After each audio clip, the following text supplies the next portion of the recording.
কথায় আছে অবাকা যেদিকে যায় সাগর শুকিয়ে যায়। তো এই কথাটার মানে আগে অনেক বেশি খুঁজে বেড়াতাম, কিন্তু আজকে তার বাস্তব প্রমাণ পেলাম। তো চলুন কি হয়েছে আপনাদের সাথে একটু করে শেয়ার করছি। হ্যালো এভরিওয়ান, আসসালামু আলাইকুম। কেমন আছেন সবাই? আশা করছি আপনারা সবাই খুব ভালো আছেন। আলহামদুলিল্লাহ আমিও ভালো আছি। তো দেখতেই পেলেন রাইস কুকারে ভাত নাই, এদিকে ডালও শেষ। আর আজকে মুরগির মাংস রান্না করেছিলাম, ঝোলসহ 2 পিস হাঁটি আছে, তাছাড়া কিন্তু আর কিছুই নেই। আসলে দুপুরে প্রচুর পরিমাণ খিদা লেগেছিল। তো প্রায় 4টা বাজে, এখন আমি খেতে এসে দেখি যে কিছুই নাই। তো এত বেশি খারাপ লাগছে। তো একটা আপু ট্রাইপডটা দেখতে চেয়েছিলেন, একটু ভালোভাবে যাতে দেখাই, সেভাবে তো দেখাতে পারছি না। তবে এটা 380A মডেলের একটা ট্রাইপড। আপনারা তারা গিয়ে সার্চ দিলেই কিন্তু খুব সহজে পেয়ে যাবেন।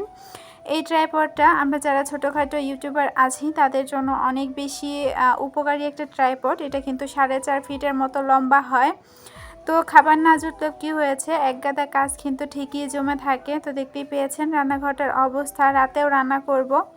আজকে এই ভিডিওটা শেয়ার করার কোনো ইচ্ছে ছিল না, কিন্তু কি মনে করে যে শেয়ার করছি জানি না। ভিডিওটা হয়তো বা 7 মিনিটের হয়েছে।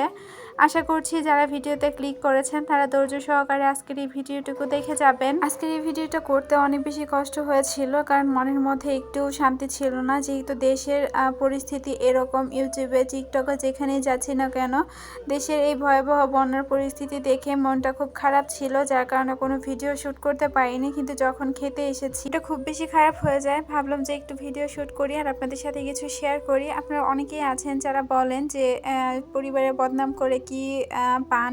আসলে এটা বদনাম না। যারা যারা আসলে জিনিসটা পজিটিভলি নেবেন তাদের কাছে জিনিসটা পজিটিভই। এই যে দেখেন, কাজ তো ঠিক আমাকে একাই করতে হচ্ছে, কিন্তু এই যে রান্নাবান্না করেছি, কিন্তু খাবার খেতে গেলে যখন খাবার না পাই তখন একটা কষ্ট তো লাগেই। এটা তো আজকে আমি নতুন ফেস করছি না, এটা গত 2 বছর ধরেই ফেস করছি। তো এখন অনেকেই বলবেন ভাত বেশি রান্না করলেই হতো। ভাত বেশি রান্না করেছিলাম, আমার শ্বশুর ছিল না, হঠাৎ করে চলে এসেছে আমি রান্না করার পর। তো উনি এসে দুপুরে খাবার খেয়েছেন। আমার যে 3 নম্বর শাশুড়ি উনি কিন্তু বাড়িতে চলে গিয়েছেন, তো ওনাকেই ছাড়তে গিয়েছিল, তাই গত 2 দিন ছিল না। তো উনি কিন্তু এখন পার্মানেন্টলি আমাদের কাছেই থাকবেন। আমার শ্বশুরের কথা বলছি। আর আমার ভাসুরের কথাটা একটু বলি। গত 7 মাস কিংবা 8 মাস হয়ে গেছে আমার ভাসুর এখানে আছে। কোনো দিন কিন্তু আমি ভিডিওতে তাকে নিয়ে কোনো কিছুই বলিনি। তো আজকে বলতে বাধ্য হচ্ছি। তো যেটা হয়েছে, গত একটা মানুষ আমার ভাসুর, যেহেতু তার পুরো ফ্যামিলি ছিল, বউ ছিল, বাচ্চা ছিল, তো ওদেরকে ফেলেই কিন্তু এক পর্যায়ে আমার এখানে আছে। তো ঈদের আগ পর্যন্ত উনি আমার কাছে ছিল। তো এক পর্যায়ে উনি আবার চলে যায়, চাকরি নেয়। তো চাকরি করে ওখানে গিয়ে তার মধ্যে আবার 1 মাস পরেই আমার এখানে আবার চলে আসে। তো এখন পর্যন্ত কিন্তু আমি আমার ভাসুরকে নিয়ে কোনো কথা বলিনি ভিডিওতে। এতদিন সব কিছু পজিটিভলি নিয়েছিলাম, কিন্তু এখন আমার মনের মধ্যে একটা নেগেটিভলি চলে এসেছে। কেন চলে এসেছে? আপনারা তো আমার সংসারের চিন্তা ভাবনাটা দেখতেই পাচ্ছেন। একতে উনি এখন ওনাকে একটা মানুষকে ঢাকা শহরে বসিয়ে খাওয়ানো মানে কিন্তু অনেক টাফ বিষয়। একটা মানুষের পিছনে কিন্তু অনেক টাকা খরচ হয়ে যায়, শুধু থাকা খাওয়া সব কিছু মিলিয়ে। তো এইটা আসলে কখনো বলতে চাইনি, কিন্তু আমার এই যে অসুস্থতার সময় সবাই তো একটু বিবেক দিয়ে চিন্তা ভাবনা করবে। এক একজন যখন খেতে যায় তখন কেউ চিন্তা করে না একজন মানুষ খেয়েছে কি না খেয়েছে। যার যার মতো যে যে খেয়ে উঠে চলে যায়। এই জিনিসটাই আমার খুব বেশি খারাপ লেগেছে। ভাসুরকে এতবার চাকরি নেওয়ার কথা বলার পরও উনি চাকরি নিচ্ছে না, এভাবেই থাকতেছেন। সারাদিন রুমের মধ্যে থাকে, শুয়ে বসে ফোন চালায়, এইটুকুই ওনার কাজ, কোনো কাজ তো করে না। তো এদিকে যেহেতু ক্ষুধা পেয়েছে ভেবেছি একটু চা বানাই, সেই সাথে টোস্ট বিস্কিট আছে সেটাই খাবো। এদিকে দেখেন এই যে শ্বশুর, উনি যে বাসায় থাকতো সেই বাসা থেকে একটা খাট আছে, একটা সাইড বক্স টেবিল বলে এটাকে, এইগুলো আনতেছিল। তো আমি একটু দেখতে গিয়েছিলাম, আর এই মুহূর্তে চা বসিয়ে গিয়েছিলাম।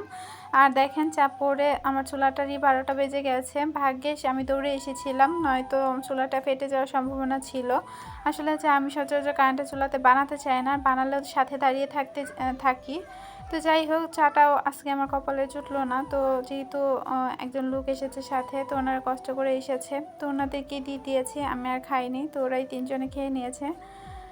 আর এদিকে টোস্ট বিস্কুট ছিল, এটাও দিয়ে দিয়েছি। তো সেই কারণে বললাম অবাক যেদিকে তাকায় সাগর শুকিয়ে যায়। তো এই তার বাস্তব প্রমাণ। তো আজকে এটা স্বচক্ষে টের পেলাম। তো যেহেতু ক্ষুধা লেগেছে আর কি করব, তো আজকে খাবার আমার কপালে নাই। তো যেটা রিজিকে নাই সেটা চাইলেও কিন্তু আসবে না। এখানে ওনারা আসার আগেই কিন্তু আমি চা বসিয়েছিলাম, আর চা বসানোর পর ওনারা এসেছে। এই মুহূর্তে যে চা একটু বেশি করে বানাবো সেটাই হয়নি। তো যাই হোক, রান্নাঘরটা একটু মোছামুছি করে এই যে চলে এসেছি। আর এই কয়টা জিনিসের জন্য উনি আমাকে ডাকাডাকি করতেছে যে কী করবি।